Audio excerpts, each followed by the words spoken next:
जय हिंद। आज 19 जनवरी का करंट अफेयर देखेंगे, साथ ही साथ स्टैटिक जीके भी देखेंगे। तो चलते हैं पहले प्रश्न की ओर। और आपका पहला प्रश्न रहा, हाल ही में कौन T20 में सबसे ज़्यादा उम्र में 5 विकेट लेने वाले गेंदबाज बन गए हैं? तो आपका सही जवाब हो जाएगा ऑप्शन नंबर बी, शांता मूर्ति। कौन?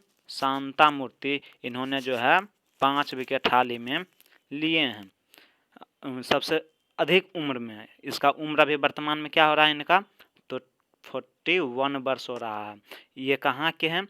तो ये पुदुचेरी के हैं। अच्छा, पुदुचेरी किसका उपनिवेशक थे? तो फ्रांस के उपनिवेशक थे पुदुचेरी।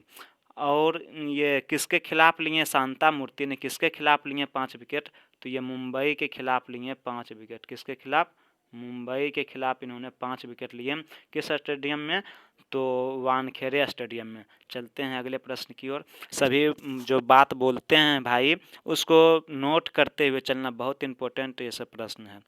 और ये सब पूछ रहा है एग्जाम में, एनटीपीसी में। इधर इससे जो स्टैटिक जीके बताते हैं, साथ में अलग अलग से लल्लन टॉप बातें एनटीपीसी में पूछ रहा है, इसलिए इसको नोट करते हुए चलना है।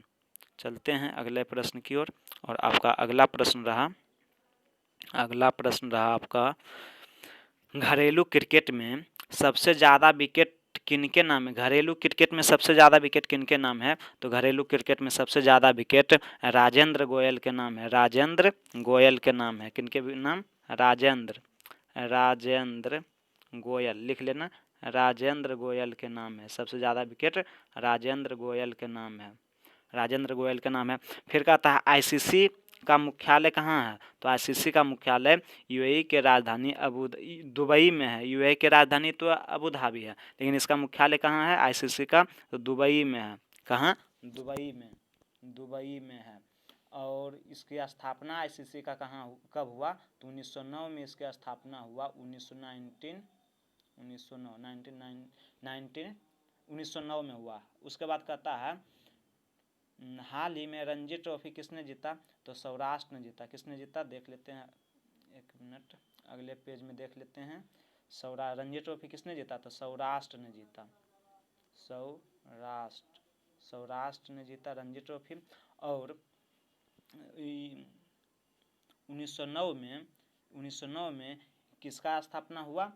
तो 1909 में आईसीसी की स्थापना 1909 में हुआ। और आईसीसी का जो है वर्तमान में आईसीसी के बारे में कुछ जान लेते हैं। आईसीसी का वर्तमान में हेड कौन है? तो ग्रेग बर्कले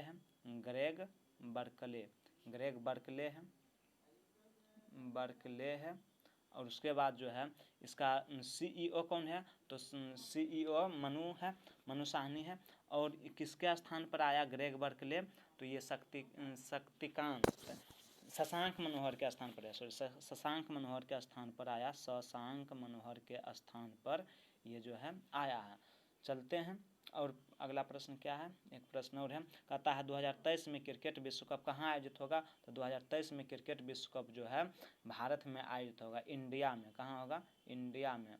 IND, इंडिया में होगा। अगले प्रश्न की ओर चलते हैं। अगला प्रश्न आपका रहा, अगला प्रश्न आपका भाई है, कहता है हाल ही में किस केंद्रीय मंत्री को कनाडा साहित्य गौरव नामक अंतर्राष्ट्रीय सम्मान से सम्मानित किया गया? तो आपका सही जवाब हो जाएगा option number A, Ramesh Pokhriyal Nishank को। रमेश पोखरियाल निशंक अभी क्या है वर्तमान में? तो ये शिक्षा मंत्री है। वर्तमान में शिक्षा मंत्री कौन है? रमेश पोखरियाल निशंक अभी शिक्षा मंत्री है। और शिक्षा मंत्री किसके नामकरण हुआ था? इससे पहले शिक्षा मंत्री का जो है नाम, इससे पहले क्या था? तो मानव संसाधन मंत्रालय जो था, उसी का नाम नई शिक्षा नीति के तहत उसी का नाम बदलकर शिक्षा मंत्री रख दिया गया है। इसको देख लेते हैं। नई शिक्षा नीति कब लाया गया है? नई शिक्षा नीति 2020 में आया। और इसके तहत जो है शिक्षा मंत्री, मानव संसाधन मंत्रालय को शिक्षा मंत्री में कन्वर्ट कर दिया है।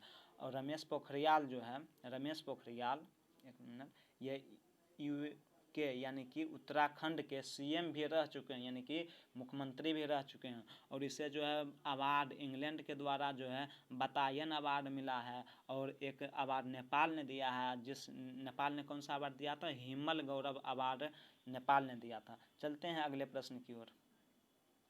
शिक्षा मंत्री किस समिति पर आया था, तो कस्तूरी रंजन समिति पर लाया गया शिक्षा नियम, नई शिक्षा नीति जो आया है। चलते हैं कुछ देख लेते हैं लल्लन टॉप बातें से संबंधित। कहता है शिक्षा वर्तमान में किस सूची के अंतर्गत आते हैं, तो शिक्षा वर्तमान में समवर्ती सूची के अंतर्गत आते हैं, समवर्ती। उसके बाद कहता है वुड डिस्पैच किसके कार्यकाल में घोषित हुआ, तो वुड डिस्पैच 1854 में डलहौजी थे, उसी समय वुड डिस्पैच कार्य में उसी समय जो घोषित किया गया। और इसी को वुड डिस्पैच को ही कहते हैं शिक्षा का मैग्ना कार्टा। एकदम इम्पोर्टेंट बात है, शिक्षा का मैग्ना कार्टा किसे कहते हैं, तो वुड डिस्पैच को कहते हैं। उसके बाद कहता है नई राष्ट्रीय शिक्षा नीति ने किस वर्ष की शिक्षा नीति व्यय को प्रतिस्थापित किया है, तो ये जो है 1984 के शिक्षा नीति को प्रतिस्थापित किया, यानी कि उसके स्थान पर लाया गया है। उसके बाद कहता है शिक्षा संबंधित मौलिक अधिकार को संविधान में किस संविधान संशोधन द्वारा जोड़ा गया है, थोड़ा इधर कट रहा है, तो इसे जो है संविधान संशोधन 86वां संविधान इधर देख लेते हैं, शिक्षा को जोड़ा गया है 86वां संविधान संशोधन कब, 2002 के द्वारा जो है इसे जोड़ा गया है, 2002 के द्वारा जो है इसे जोड़ा गया है। चलते हैं अगले प्रश्न की ओर। अगला प्रश्न आपका रहा प्रश्न संख्या 3। कहता है हाल ही में किस राज्य सरकार ने स्कूलों की छत पर सोलर संयंत्र स्थापित करने के लिए निर्देश दिए हैं, तो आपके मामा की नगरी कौन सा है, ये मामा की नगरी मध्य प्रदेश आपका सही जवाब हो जाएगा। मध्य प्रदेश का भी मुख्यमंत्री कौन है, तो शिवराज सिंह चौहान। राज्यपाल कौन है, तो आनंदीबेन पटेल जो है, और वहाँ के राज्यपाल हैं। चलते हैं अगले प्रश्न की ओर। अगला प्रश्न आपका चौथा प्रश्न रहा, एक मिनट, चौथा प्रश्न आपका रहा हाल ही में चर्चा में रहा वेस्ट दारफुर प्रांत किस अफ्रीकी देश में स्थित है, तो ये जो है सूडान में स्थित है। सूडान में कहाँ स्थित है, सूडान में।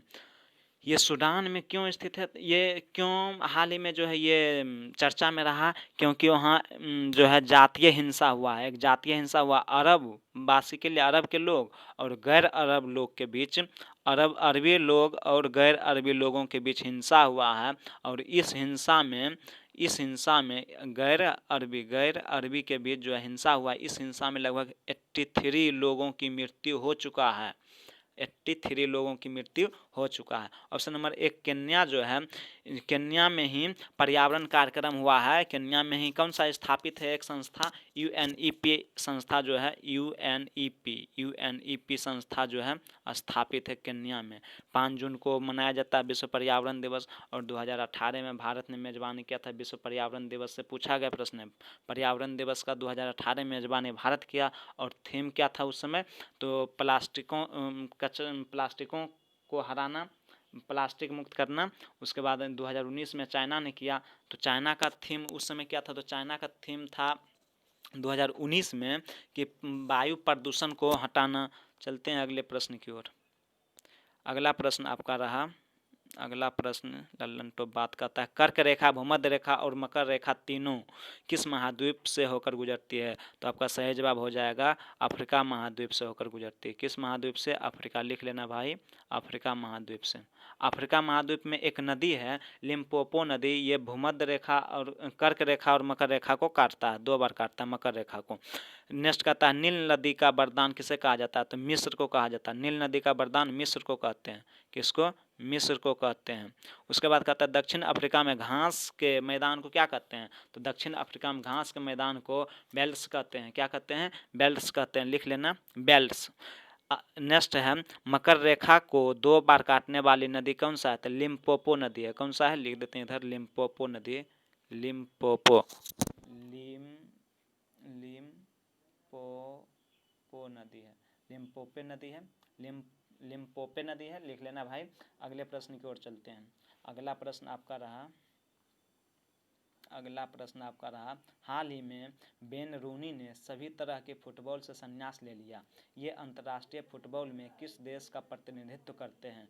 तो ये जो है इंग्लैंड का प्रतिनिधित्व करते हैं। ऑप्शन नंबर डी हो जाएगा। किसका प्रतिनिधित्व करते हैं? इंग्लैंड का। और इंग्लैंड की ओर से सबसे ज़्यादा गोल करने वाले ये जो है बेल रूनी जो है सबसे ज़्यादा गोल करने वाले इंग्लैंड की तरफ से सर्वाधिक गोल करने वाला जो है इंग्लैंड से बेल रूनी है। चलते हैं अगले प्रश्न की ओर। अगला प्रश्न आपका रहा इससे संबंधित, फुटबॉल से संबंधित आते हैं, देख लेते हैं। कहता है फीफा वर्ल्ड कप 2022 का आयोजन कहाँ होगा? एकदम लिख लेना एनटीपीसी में। फीफा 2022 का आयोजन कहाँ होगा? तो दोहा के कतर के कहाँ होगा? दोहा में होगा। कतर के दोहा में होगा। हाल ही में गोल्डन फुट अवार्ड किसे मिला है? तो गोल्डन फुट अवार्ड जो है रोनाल्डो को मिला है। किसको दिया गया? रोनाल्डो कहाँ का है? पुर्तगाल का। रोनाल्डो बोल रहे हैं, लिख लेना। संतोष ट्रॉफी का संबंध किस खेल से है? तो संतोष ट्रॉफी का संबंध फुटबॉल से है। नेक्स्ट है किस फुटबॉल खिलाड़ी के नाम पर सिक्किम में फुटबॉल स्टेडियम बनाया जाएगा? फुटबॉल स्टेडियम वहाँ लिखा है, यहाँ मिट गया है फुटबॉल स्टेडियम। तो बाईचिंग भूटिया के नाम पर बनाया जा रहा है। किसके नाम पर? बाईचिंग भूटिया, लिख देते हैं इधर। बाईचिंग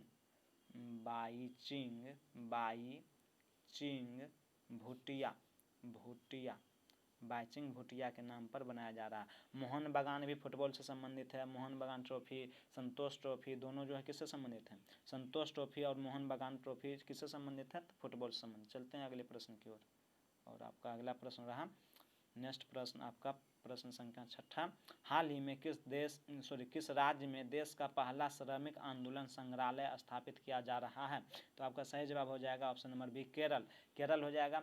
अब जान लेते हैं कुछ जो पूछा गया संग्रहालय कहाँ कौन सा संग्रहालय है। तो जनजाति संग्रहालय बोलेगा, जनजाति जो है जनजाति संग्रहालय, लिख लेना इसको एकदम। जनजाति संग्रहालय कहाँ है? तो ये रांची में खुला है। कहाँ? झारखंड के रांची में। झारखंड के रांची में लिख लेना, रांची में। यहाँ लिख देते हैं, एक मिनट, यहाँ देखते हैं। यहाँ रांची कहाँ खुला है? झारखंड के रांची में, झारखंड की राजधानी रांची। अब समुद्री संग्रहालय बोलेगा, समुद्री संग्रहालय। तो समुद्री संग्रहालय कहाँ खोला गया है? तो लोथल, सिंधु घाटी सभ्यता का बंदरगाह है लोथल। उसके बाद रेलवे संग्रहालय। तो रेलवे संग्रहालय जो 2 जगह है, रेलवे संग्रहालय कहाँ है? रेलवे संग्रहालय बोले बहुत बार पूछ दिया एनटीपीसी में, 2-3 बार पूछ दिया ये प्रश्न रेलवे संग्रहालय के बारे में। रेलवे संग्रहालय, तो रेलवे संग्रहालय कहाँ है? एक है मैसूर और प्लस एगो और हुबली में है। मैसूर और हुबली में, दोनों कर्नाटक में, हुबली में है। और एक खिलौना का संग्रहालय बोलेगा। खिलौना का संग्रहालय कहाँ है? तो खिलौना का संग्रहालय गुजरात में। कहाँ है? गुजरात में। गुजरात में है। चलते हैं अगले प्रश्न। तो आपका सही जवाब क्या हो जाएगा? आपका सही जवाब हो जाएगा केरल का भी मुख्यमंत्री कौन है? तो पिनरई विजयन है। चलते हैं अगले प्रश्न की ओर। और आपका प्रश्न रहा, इससे संबंधित कुछ और प्रश्न है। कहता है 2011 में जनगणना में सर्वाधिक लिंगानुपात एवं सर्वाधिक साक्षरता, यहाँ साक्षरता होगा, किस राज्य की है? तो सर्वाधिक लिंगानुपात केरल का है, 1000 से पार है केरल का। और सर्वाधिक साक्षरता दर भी केरल का है। कहता हाल ही में किसे टॉप थिंकर का अवार्ड दिया गया? तो टॉप थिंकर का अवार्ड जो है के शैलजा को दिया गया है, जो कि केरल का स्वास्थ्य मंत्री है। के शैलजा लिख लेना भाई, के शैलजा को दिया गया है। नेक्स्ट है 55वां ज्ञानपीठ पुरस्कार किसको प्रदान किया गया है? तो अंकितम अचितम नंबूदरी को प्रदान किया गया 55वां ज्ञानपीठ पुरस्कार। किसको? तो अंकितम अचितम नंबूदरी को। ये कहाँ के थे? केरल के हैं। नेक्स्ट है कथकली कहाँ का शास्त्रीय नृत्य है? तो कथकली, मोहिनी अट्टम ये केरल का है। चलते हैं अगले प्रश्न की ओर और आपका प्रश्न आ चुका है। 7वां प्रश्न है, हाल ही में केंद्रीय सूचना एवं प्रसारण मंत्री ने किसे Indian personality of the year घोषित किया? Indian personality of the year आपको विश्वजीत चटर्जी को घोषित किया है, विश्वजीत चटर्जी को। Option number B, option number आपका बी है, विश्वजीत चटर्जी को। अब केंद्रीय सूचना एवं प्रसारण मंत्री अभी वर्तमान में कौन है? तो प्रकाश जावड़ेकर है। कौन है इसका जो है मंत्री? कौन है? प्रकाश जावड़ेकर है, प्रकाश जावड़ेकर, प्रकाश जावड़ेकर है। चलते हैं अगले प्रश्न की ओर। अगला प्रश्न आपका रहा, अगला प्रश्न रहा, चारबहार बंदरगाह किस खाड़ी में स्थित है? तो चारबहार बंदरगाह जो है ओमान की खाड़ी में स्थित है। कहाँ है स्थित? ओमान की खाड़ी में। ऑप्शन नंबर बी हो जाएगा। चलते हैं अगले प्रश्न की ओर। और ईरान में ओमान की खाड़ी कहाँ स्थित है? ये कहाँ स्थित कहेगा तो ये ईरान में स्थित है। लिख लेना भाई, ईरान में स्थित है। चलते हैं अगले प्रश्न की ओर। अगला प्रश्न आपका 9वां प्रश्न, प्रश्न संख्या 9वां रहा, हाल ही में किसे संयुक्त राष्ट्र मानव अधिकार परिषद का अध्यक्ष चुना गया? हाल ही में किसे संयुक्त राष्ट्र मानव अधिकार परिषद का अध्यक्ष चुना गया? तो आपका सही जवाब हो जाएगा नजात शमीम खान, नजात शमीम खान को चुना गया है। और ये कब मनाया जाता है मानव अधिकार दिवस? तो ये 10 दिसंबर को मनाया जाता है और 10 दिसंबर को नोबेल पुरस्कार दिया जाता है, घोषित किया जाता है। चलते हैं अगले प्रश्न की ओर।